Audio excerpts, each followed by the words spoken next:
एक साहिब की शादी की उम्र निकल गई। आखिर एक लड़की पसंद आ गई तो रिश्ता प्रपोज किया।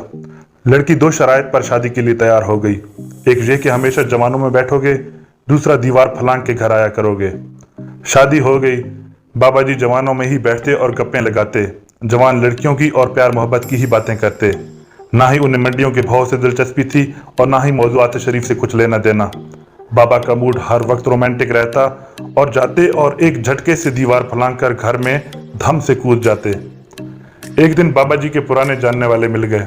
वो उन्हें गिले शिकवे करके और घेर घार के अपनी पिंडाल में ले गए। अब वहां क्या बातें होनी थी।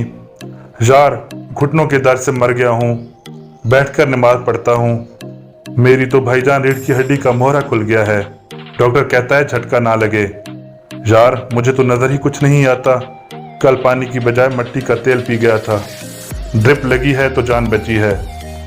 बाबा जूं जूं उनकी बातें सुनता गया, तू तू उसका मोराल जमीन पर लगता गया।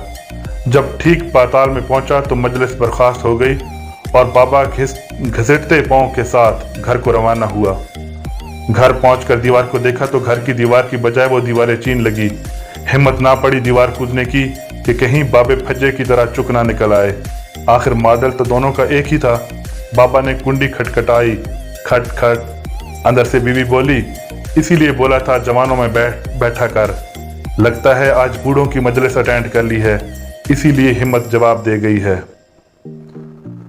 देखें, इंसान बूढ़ा नहीं होता, मजलिस बूढ़ा कर देती है।